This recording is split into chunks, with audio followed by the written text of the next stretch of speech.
नमस्कार, मी सुरेश शिंदे. आता आपण वन्यजीव रक्षक मावळ संस्थेचे संस्थापक आहेत निलेश गराडे यांच्या निवासस्थानी आलेलो आहे. नुकतंच सध्या आता गणेशोत्सव चालू आहे, आज 7वा दिवस आहे आणि काल कडदे या ठिकाणी एक दुर्घटना घडली होती. एक पिता आणि त्याचा मुलगा या दुर्दैवी घटनेमध्ये मयत झालेला आहे. परंतु तळेगाव सुद्धा काही तळे आहे ज्या ठिकाणी काही गणेशोत्सव जे मंडळे असतात ते विसर्जन सुद्धा करत असतात. परंतु तळेगावात किंवा इतर ठिकाणी कोणत्याही ठिकाणी अशी दुर्घटना होऊ नये यासाठी नक्की कालची घटना नक्की कशी होती आणि इतर नागरिकांनी त्यापासून कसा एक निर्णय घ्यावा त्याचा की बाबा आपण कसं गणेशोत्सव विसर्जन करावं त्याची माहिती घेण्यासाठी आपण निलेश गराडे यांच्या निवासस्थानी आलेलो आहोत. त्यांच्याकडून आपण थोडक्यात जाणून घेऊया. सर नमस्कार. काल जी कडदेची घटना झाली ती नक्की कशी घडली आहे? काल कडद्यामध्ये गणपती विसर्जनासाठी एक कुटुंब गणेश मूर्ती घेऊन जवळच्याच कडदे गावामध्ये खाण होती, या खाणीमध्ये गेले होते. तर दगडाची खाण असल्यामुळे ते गणेश विसर्जन करताना त्या मुलाला पाण्याच्या काय खोलीचा अंदाज न आल्यामुळं तो गणपती मूर्ती विसर्जन करत असताना मूर्तीबरोबर तो पाण्यामध्ये खाली खोल याच्यामध्ये गेला. पण तो पाण्यातून बाहेर न निघाल्यामुळे त्याच्या वडिलांनी सुद्धा त्याला वाचवण्यासाठी पाण्यामध्ये उडी मारली. पण तो मुलगा पण गेला आणि वडील पण पाण्यामध्ये बुडून मृत्युमुखी पडले. तुम्हाला या घटनेची माहिती कशी कळाली आणि केव्हा गेले तुम्ही तिथे? आपल्या संस्थेचे सदस्य संतोष दहिबाते हे बेडशे गावातलेच प्रॉपर असल्यामुळं गावातील नागरिकांनी त्यांची संपर्क साधला. त्याप्रमाणे त्यांनी आपल्याला संस्थेच्या ग्रुपवरती मेसेज केला, मला पर्सनल फोन पण केला आणि कामशेत पोलीस स्टेशनवरून फोन आला की दुर्घटना घडलेली आहे, आपली टीम लवकरात लवकर पोचवा. आपली टीम तिथे 1 तासाच्या आतमध्ये गेली. 1 तास पहिल्यांदा त्या मुलाचे वडील सापडले आणि रात्री 10-10:30च्या आसपास मुलाचा मृत्यू सापडला. बरं, तळेगाव किंवा इतर परिसरामध्ये अशा घटना घडवू नये यासाठी आपण काय नागरिकांना आवाहन कराल? तळेगाव दाभाडेला नगर परिषदेने संपूर्ण आव्हान केलेलं आहे की गणेश विसर्जन हे नगर परिषदेने बनवलेल्या कुंडामध्ये करावे, नाहीतर मूर्तीदान करावे. कुठल्याही तलावामध्ये नदीमध्ये नगर परिषदेने संपूर्ण आव्हान बंदी दिलेली आहे. कुणीही गणेश विसर्जन हे तलावात जाऊ नये. ओके सर, धन्यवाद.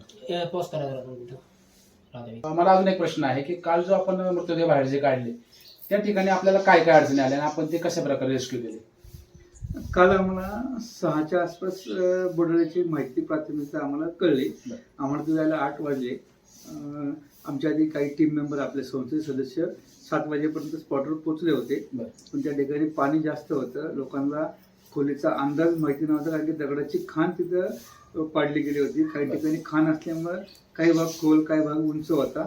पाणी भरपूर साचलेलं होतं. जेसीबी साईने आम्ही जास्त पण त्या लोकांनी पाणी काढायचा प्रयत्न पण करत होते.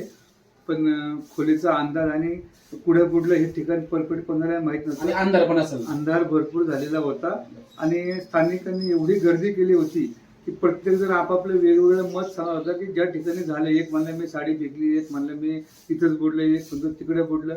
स्थानिकांनी सांगण्याचं खरं सांगितलं असं तर लवकर शोधायचा प्रयत्न पण झाला, पण आपला थोडक्यात वेळ गेला. पण लोकांनी प्रत्येक जण वेगवेगळं सांगायचं, मी इकडे बघितलं, मी तिकडे बघितलं. 200-250 पेक्षा जास्त लोक त्या ठिकाणी उभी होती आणि अंधार असल्यामुळं वेगवेगळे लोक कारण सांगण्याच्या शेवटी आम्ही प्रत्यक्षदर्शीला परत बोलून घेतला. त्यांनी सुद्धा आम्हाला चुकीचीच माहिती दिली की ह्या कडेला बुडलं, आम्हाला त्या कडेला नाही भेटलं. दुसऱ्याच बाजूला अपोज साईडला तो मुलगा मिळाला की सांगणारे जे आहेत ते बाबा परफेक्ट सांगत नाही आणि गाववाले प्रत्येक मिसगाईड करत असतात. जो तर म्हणतो मी बघितलं इकडेच आहे, मला माहिती आहे, आमची जागा कायमची आहे. पण सांगणाऱ्यांचं व्यवस्थित सांगितलं ह्या ठिकाणी बुडला किंवा नसेल माहिती सरळ सांगायचं आम्हाला माहिती नाहीये तर आम्हाला आमच्या प्रमाणे शोध कार्य करता येतं. पण सांगणाऱ्यांनी चुकीच सांगितलं तर मग त्या ठिकाणी शोध करायला आमचा वेळ जातो. तर सगळ्यांना विनंती आहे की जर बघितलं असेल तर बघितलं सांगावं, नसेल बघितलं तर नाही सांगावा. काही जण बाबा आम्हाला माहिती ह्याच ठिकाणी माणूस बुडला की इकडे सापडतो, अशी बरेच लोक वेगवेगळे प्रश्न करतात. काही देवावरती जादूटोळ्याचा विश्वास असतो, कोणावरती देवावरती असतं.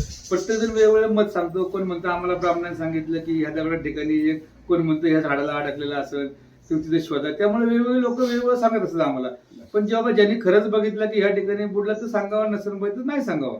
म्हणजे आम्हाला आमच्याप्रमाणे शोधकार्य करता येतं. त्यामुळे आम्हाला रात्री शोधायला 2 ते 2.5 तास फक्त लोकांनी चुकीची माहिती दिल्यामुळे पण आमचा वेळ गेला. बरं, त्या आपल्या काय काय यंत्रणा तुमच्या सोबत काय काय नाही? आता तिथं जाण्यासाठीच आम्हाला कमीत कमी 15 ते 20 मिनिटं, कमीत कमी अर्धा किलोमीटर त्यांनी गाड्या वाकड्या तिकडे लावलेल्या आहे. एक तर चिखलाचा रस्ता, जायला अडचण. जेसीबीने आम्ही बळबळ तिथपर्यंत गाडी, आमचं इक्विपमेंट, रोप म्हणा, रोप जॅकेट, आमचं सगळं साहित्य आम्हाला घेऊन जायला लागले, बॅटरी घेऊन जायला लागल्या. वरतीच पण त्यांनी जेसीबी काही गाड्यावरती नेऊन त्यांनी लाईटचा बंदोबस्त केला होता. पण तलाव मोठा असल्यामुळे तिथे आम्हाला थोडा वेळ पण लागला होता शोधण्यासाठी. मग जागेवरती गेल्यावर पण त्यांचा आरडाओरडा, भरपूर लोक असल्यामुळे कोणाचा कोणाचा ताळमेळ नाही.